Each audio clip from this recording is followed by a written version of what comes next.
What's up everyone, Noah here from Beyond the Brick, and in this video I'll be showcasing another custom LEGO Star Wars creation, once again featuring figures from Clone Army Customs. This time around we have a few of their realistic Phase 2 212 clone troopers, and if you're interested in getting these for your own collections or your own builds, feel free to check out the links down in the description below. Clone Army Customs not only carrying a variety of different clone troopers from all different factions in the Clone Army, also carries a variety of weapons, accessories, things that you can customize your clone troopers with. And to see all of these high quality products on their website, like I said, the links will be down in the description below.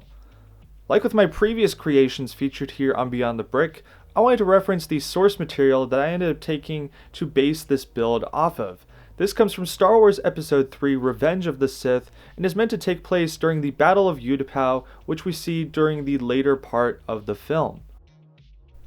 Elements from the sequence in the film that I aim to include were the light bluish gray and dark tan rocks seen at the side of these sinkholes, the water formation seen at the bottom, which Obi-Wan Kenobi ends up falling into later, and I wanted to take a little bit more creative liberties in this area, but I did want to capture some of the industrial areas in these Utapau cities. Starting off here at the bottom of the build, my favorite details include the spillage that we see going over the black border. This is using various different 1x2 plates or plates in general, tiles, and slopes to achieve this both for the water spillage as well as for the dirt spillage. And another detail that I really enjoy is the transition from the water to the plates that we see towards the back part of the build that sort of gives the start to the transition up towards the rocks.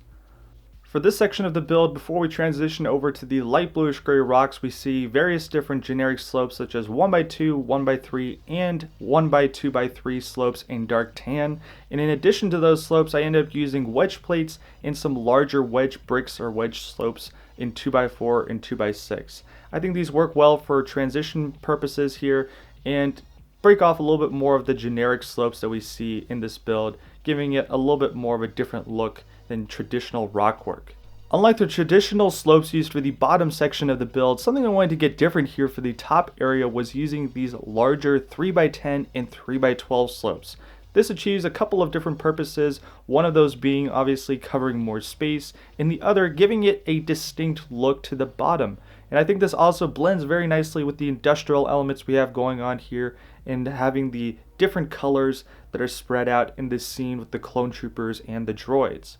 Speaking of the minifigures in this scene, some of the details I wanted to point out that are surrounding the figures are obviously we have this really cool door design that is used two times, once behind the clone troopers and once at the top section of this platform, as well as some details such as the barrels and wall details that are using some sand red elements. I think this is a nice touch and a little bit more color than the traditional light bluish gray and dark bluish gray bricks that we see here, as well as some control panel details and some barrels, like I said, that also have some printed elements. The right side of the build offers some additional details that I wanted to point out, such as these sand red elements in combination with these flat silver parts hidden behind these dark bluish gray panels. This not only helps to break off the dark bluish gray and light bluish gray color scheme that we have here, but also just provides some additional details like I mentioned before. The last top section of this build includes some more light bluish gray rockwork, which is carried on from the middle section of this build, and additionally also some black elements to create a border here at the top. This is something that I did for a couple of reasons, but one of the main reasons really was to get a more structured look here for the top and kind of tie it together with the bottom area, which I find is a really cool detail, something that I really enjoyed putting in here and also blends nicely with the light bluish gray rockwork and as well as the other colors below. That about wraps up this video. I hope you did enjoy. If you did, be sure to check out the Beyond the Brick YouTube channel for further LEGO content, as well as the Clone Army Customs website for these clone troopers and their other various products that they sell. I've been Noah. This has been another custom LEGO Star Wars creation, one of my favorites to be honest out of the builds that I've done here on Beyond the Brick, and if you're interested in seeing more of these creations, they will be linked down in the description below. Besides that, I hope you've enjoyed and have a nice day.